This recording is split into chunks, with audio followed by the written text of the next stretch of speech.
once again, we're trying to make the connection here between an athletic event and the issues that you're going to face as you try to start and launch a business, or as you try to get sustainability efforts and environmental and social change off the ground. But the reality is there's a lot of common themes. A number of the common themes that you're talking about are going to involve teamwork, culture, the will to do it, the willingness to battle on when everything appears that nothing's going to go your way and that all things are lost. And in a business, that could mean you're experiencing financial troubles. You're waiting for that first contract to come in. You're trying to find the right employees. In sustainability, it could be, hey, the local government doesn't seem to care.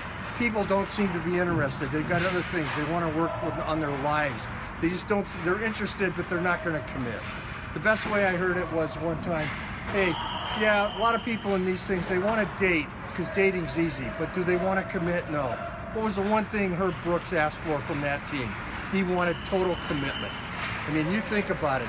The famous slogan that came out of that was, hey, the name on the front of the jersey is a hell of a lot more than the name on the back of the jersey. And that's the same thing in a business. It's all for the team, and it's all for the business itself. And in sustainability, it's all for the cause. And you've got to be dedicated and fight on, even when you're playing the opposition that looks like they're unbeatable. You can do it. So, do you believe in miracles? Yeah!